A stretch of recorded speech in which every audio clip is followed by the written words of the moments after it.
La administración Trump está revisando las residencias que fueron otorgadas durante la presidencia de Joe Biden y si encuentran una mentira, podrían quitársela. Les diremos qué factores entran en juego para los cubanos.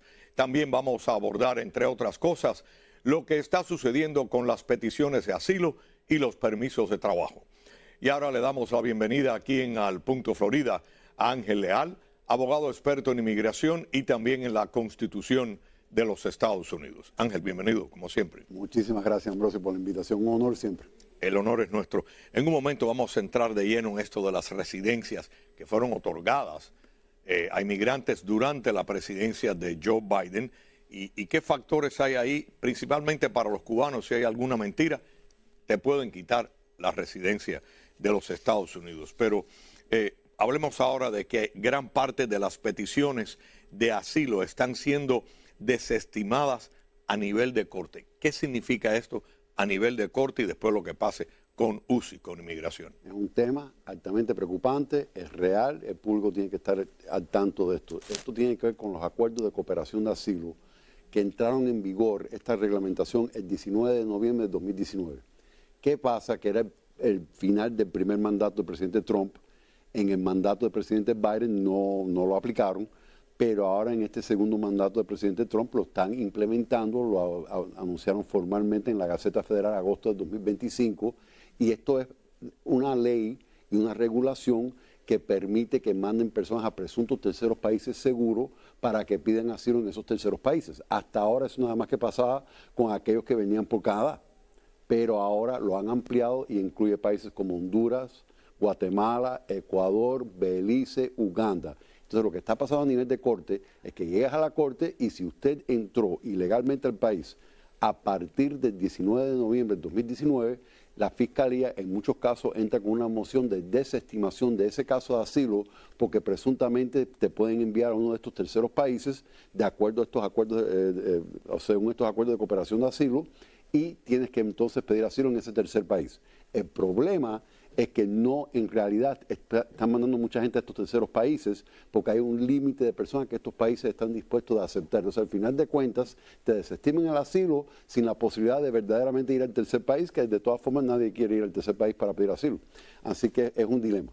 ¿Y qué sucede cuando estás con inmigración, que ya no es la cita en corte? La desestimación del caso por los acuerdos de cooperación de asilo no aplica a nivel de entrevista. Sin embargo, si eres de la persona que entró por frontera, le hicieron un aviso de comparecencia, pero por cualquier motivo nunca lo citaron a la corte, lo que están haciendo es desestimando el asilo afirmativo con el Servicio de Inmigración para que enfrentes el proceso de corte que le debía haber correspondido al principio que usted llegó a este país. Y ahí entonces te tratan de desestimar el caso bajo los acuerdos de cooperación de asilo. Háblenos ahora de, Ángel, ¿qué está sucediendo con los cubanos de la I-220A que quieren arreglar su estatus a través de la ley de ajuste cubano? Bueno, mire, después de la Brada de Echevarría, que es el caso del 11º circuito, ese caso, que no es publicado, no es un precedente legal asentado, pero existe y lo estamos argumentando, enfatizó mucho QLE, el tema de QLE y el tema de Yajur Hurtado, que lo hemos hablado en este espacio, claro, donde básicamente en ambos casos el Tribunal de Apelaciones de Inmigración determinó de que alguien quien entró ilegalmente al país es un solicitante de admisión de tal manera que es una detención mandatoria y el único mecanismo legal para que sean liberados es paró porque no califican para fianza. Entonces lo que estamos haciendo en los casos de los I-220A es si el caso suyo más o menos tiene la misma característica que QLE, misma distancia o parecida distancia de la frontera, del puerto de entrada, tiempo de que usted cruza y se entrega a las autoridades, y es similar a los hechos de QLE, estamos argumentando que es detención mandatoria, de tal manera que la I-220A para efectos legales debe de calificar como parol, y algunos jueces de inmigración lo están aceptando. O sea que ya por lo menos tenemos la oportunidad de presentar este argumento a nivel de corte, de que para efectos legales la I-220A debe de constituir un parol. En realidad la ley no está definida en esto. De hecho, el 11º circuito, en base a que el gobierno ha cambiado de posición referente a quién es y quién no está sujeto a detención mandatoria y qué constituye y qué no constituye un parol, han pedido que el Tribunal de Apelaciones de Inmigración revise ese caso en particular, pero por lo menos nos han creado el espacio para hacer este argumento. Se están viendo también retrasos en los permisos de trabajo. ¿Qué va a suceder con esto? ¿Se los están dando a la gente pero se están demorando o ya no están entregando los permisos de trabajo? ¿Qué está viendo usted? Se los están dando, se están demorando, y lo que está perjudicando aquí, Ambrosio, es de que anteriormente contábamos con una extensión automática. Esa extensión automática tradicionalmente era de 180 días. Durante la pandemia lo ampliaron a 540 días. Al eliminar la extensión automática y no entregar los nuevos permisos de trabajo oportunamente antes de que se venza el actual, y sé de casos que lo han presentado 5 y 6 meses antes de la fecha de vencimiento y no les está llegando. Entonces las personas están perdiendo la posibilidad de poder trabajar. Ahí es donde está el problema. Ahí es donde está el problema, porque si no... No todos los empleadores van a esperar a que usted le llegue el permiso de trabajo. No pueden. No pueden. No pueden, porque anteriormente sí, porque había la extensión automática. Pero sin extensión automática y con un permiso de trabajo vencido, técnicamente usted no califica para trabajar en este país, y el empleador, que está sujeto a un formulario I-9 de que tiene que demostrar que la persona está habilitada de poder trabajar en el país, está en una situación bien difícil, que técnicamente no puede emplear a esa persona hasta que le llegue el permiso de trabajo. Y lo peor es que inmigración no apura el procesamiento del permiso de trabajo por las posibles pérdidas del empleo. Exacto, que no tiene que ver una cosa con la otra. Usted puede tener un trabajo, necesita el permiso de trabajo, pero inmigración no va a agilizar el caso simplemente porque usted tenga un trabajo y están esperando que ahí... Y estás en peligro inminente de perder ese trabajo. Igual no lo van a agilizar. ¿De cuánto tiempo estamos hablando que está viendo usted casos en que han esperado cuánto tiempo? He visto casos que han esperado más de 6 meses. No, es imposible. Con 6 meses que alguien, y como usted dijo, no solo que lo esperen, pero es que la ley también dice que no lo puede. No puede. Lo puede. El empleador tiene que obedecer la ley, y técnicamente en el momento que usted no tiene un permiso de trabajo vigente, no estás habilitado para poder trabajar. ¿Qué opciones tienen estas personas? ¿Tienen que recoger e irse del país? Porque ¿qué van a hacer si no pueden trabajar?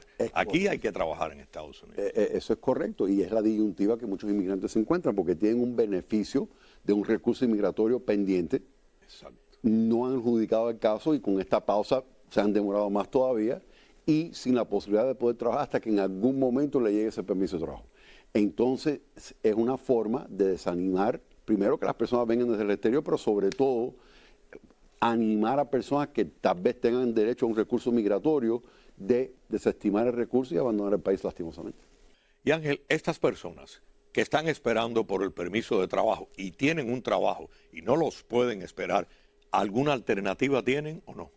En realidad no. En algunos casos estamos considerando demandas federales, tratando de exigir que inmigración actúe oportunamente con estos casos, porque en efecto, al no renovar el permiso de trabajo, es privar a la persona no solamente del beneficio del permiso de trabajo, pero posiblemente el beneficio de la residencia o el recurso inmigratorio que están presentando, porque no le estás permitiendo la posibilidad de poder mantenerse en lo que esperan la decisión de su caso por no renovar estos permisos de trabajo oportunamente. Y hay muchas demandas federales teniendo que ver con este tema de la pausa y las demoras de inmigración para un beneficio que el extranjero pagó, que debe de recibir una decisión que en inglés hay una frase que dice: justice delayed is justice denied. La justicia demorada es la justicia negada. Y es lo que estamos viendo con los permisos de trabajo. ¿Y dan algún tipo de razón o no? ¿Qué es lo que están diciendo? Tiempo de procesamiento. Y de hecho han introducido una reglamentación que quieren hasta dificultar más el permiso de trabajo, es decir, que lo van a suspender hasta que el tiempo de procesamiento sea menos de 180 días, o un promedio de 180 días o menos por 90 días. Esta reglamentación no ha entrado en efecto todavía, pero ya te das cuenta en la dirección que va inmigración referente a esto, porque, y vale destacar, con menos oficiales de inmigración para adjudicar estos casos. Ángel, hay mucha gente residente ya, tiene la residencia aquí en Estados Unidos, pero están muy preocupadas porque se están revisando las residencias que fueron otorgadas durante la administración del presidente Joe Biden. ¿Qué es lo que están buscando? ¿Algún tipo de error, de mentira? Sí. Están buscando si era inadmisible en el momento que usted fue admitido como residente por un presunto fraude. El fraude puede ser deliberado, puede ser inocente, Pero, por ejemplo, en la pregunta que le hacen, dígame todos los grupos y organizaciones que usted ha pertenecido a partir de los 16 años de edad. En el caso cubano, que usted no haya puesto CDR, que usted no haya puesto el sindicato CTC, que usted no haya puesto la Federación de Estudiantes de Enseñanza Media, que servicio militar obligatorio. Entonces, técnicamente, ¿hasta dónde van a llevar esto? Porque yo argumentaría que esas organizaciones involuntarias, donde no estamos hablando precisamente de la Juventud Comunista o del Partido Comunista, técnicamente no constituyen membresía en un grupo totalitario ni en el Partido Comunista y no creo que es un hecho relevante. Sin embargo, pero están buscando eso también. Exacto, están buscando UJC, PCC, pero cualquier irregularidad, cualquier mentira, entre comillas, cualquier omisión de un hecho material o falsa representación de un hecho material que ellos consideren que al haber ocultado esa información o al haber puesto la información incorrecta llevó a que el oficial aprobara el caso indebidamente. Siempre esto ha existido, pero ahora es que lo están haciendo cumplir, ¿correcto? Es correcto. Y especialmente, como usted mencionó, en el caso de los cubanos, ¿fue miembro del Partido Comunista o fue miembro de la UJC, la Unión de Jóvenes Comunistas, en este caso estamos hablando en Cuba? Te pueden retirar la residencia, te pueden despojar de la residencia. Administrativamente hasta 5 años después que se la hayan aprobado y si no, a nivel de corte con una carta de presentación a la Corte de Inmigración. Ángel, mucha gente no sabe cuando tiene a un familiar, a un ser querido, que agentes de ICE lo detienen. En ese momento la gente no sabe qué hacer. Y es una pregunta que nos han hecho mucho también. ¿Qué debe tener encima la persona o la familia cuando ICE detenga a alguien? ¿Qué tipo de herramientas hay o qué tipo de documentos habría que presentar ante ICE cuando arresten a una persona, si es que existe algún camino de ayuda? Bueno, primero, bajo ningún concepto presentar documentación falsa. Empezando por ahí. No resistir, no perder la calma, mantenerse en silencio, invocar el privilegio de no autoincriminarse y pedir hablar con su abogado. Cooperando, pero no dando información que no le corresponde dar, porque usted tiene derecho de ser representado, y invocar ese derecho de permanecer en silencio y querer hablar con su abogado. Entonces, lo que estamos haciendo en muchos casos es mandando cartas de representación, aviso de representación al cliente para que el cliente de una vez diga, yo tengo mi abogado, yo quiero hablar con mi abogado y por lo tanto prefiero mantenerme en silencio, yo voy a cooperar con usted, pero yo quiero hablar con mi abogado. Entonces eso es súper importante y también es importante para aquellas personas que hayan entrado ilegalmente al país que puedan demostrar que llevan más de 2 años en el país para que podamos salir del ámbito de una posible deportación expedita para al menos ganar la oportunidad de poder presentarnos ante un juez de inmigración en un proceso pleno de corte de inmigración. Ángel Leal, abogado experto en inmigración y en la Constitución de los Estados Unidos. Gracias, como siempre, por haberle dado a la comunidad toda esa información tan valiosa. Con todo gusto, Ambrosio. Gracias a usted por la invitación. Es un placer. Que tenga un buen día. Para mí.